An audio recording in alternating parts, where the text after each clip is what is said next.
about your family, I know a little bit about you. Obviously, we know each other, and I know you have kids, and that's a super huge priority to you, as well as your husband. Yes. I know your husband's a firefighter. He's been on TV as well. Talk to us about that. Well, our family life is chaotic.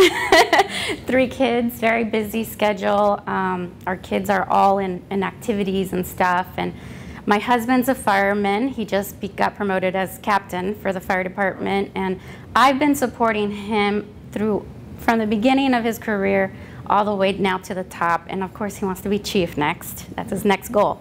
And I've been in the back just supporting him and raising our kids. And I had to stop working 4 years ago when we had our 3rd child. And I became a stay-home mom in order for me to do the good thing, the best thing for our children. And therefore we had to go to one income, which was really hard. Had to learn a budget, and sometimes barely made it, check to check, you know. And he's worked really hard. He had to get a second job. He's also a paramedic, so he does paramedic stuff at fights, and he does that on the side, or he'll work overtime a lot. So therefore, he's gone a lot, and I'm stuck at home with the kids a lot. So the past 4 years has been really busy. But you're a nurse too, right? I'm also a nurse, but I'm on call. So I only go when I'm called, if somebody's out sick, if somebody's out on vacation. How often does that happen? Maybe 4 times a month. They'll call me, so it's not like a steady thing, but it does pay well. And if I ever do decide to go back, I'm still knowledgeable about the system, and I still have my techniques and love being with my patients. They are like, oh, are you back? I'm like, no, I'm not back yet, but it's nice. And then just getting out with other people, adults, and talking and hanging out with my old staff, it's great. And I love doing it. I love doing it. I'm a hard worker when it comes to that. I love giving my patients the best service, one-on-one. How do you juggle with his hours? How do you juggle a real estate business and the children? And before you answer that, what are the ages of your children? Our children are 4, 5, and 12. Okay, so do you have a in-house caretaker? Do you have somebody you can take them to? Only because I can't imagine at that age. I did get to raise mine. I did get to be home.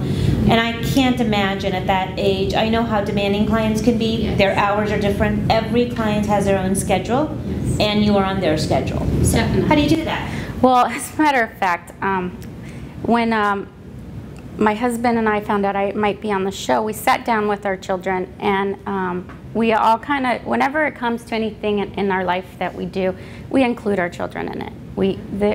They got to know what mom and dad are doing. So they know that I may be on the show, and if I am willing to, of course, get a nanny to help do this, and we've discussed it. Our children are not opposed to that, just to see mom do what she can do. And so that is also one of the ways I'm going to juggle it.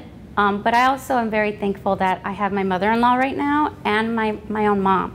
And when he's on shift and I have to go do an open house, or I had to go show a property to a client, I call my mother-in-law or my mom, and they're very supportive, and that's how they've been helping me in juggling the chaos of our schedules. But my husband is also off.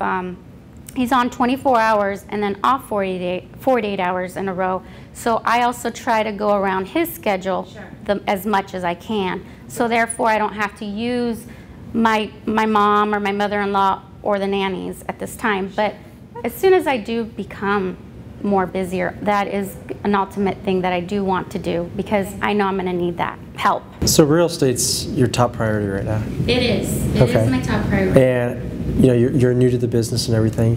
Sounds like you've had some investing, or you guys did some good investments and stuff. So I think it's really important to go through those processes before you can go and do it for someone else. I think that's really important. Do you have a good business plan or goals, or something that's going to outline your success for the next year, or 2 months, 6 months, 12 months, 2 years, 5 years down the road? I mean, do you have a good set plan? Do you have somebody helping you and mentoring you?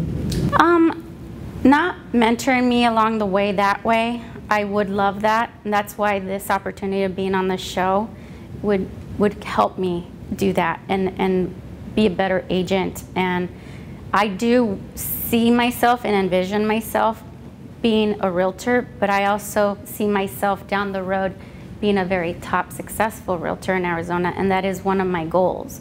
When I start something, I try to always, you know, be the best that I can, and that's where my envision is. I see myself maybe within 5 years having my own brokerage. You know, I want to have that. I got to work myself up that way, but I got to take baby steps. I'm brand new. I have all these goals that I know I can reach, and I will. But right now, my first step is being a great realtor and learning that trade first. And what better way to learn but from this show and from the top real estate agents here in Arizona and have that opportunity.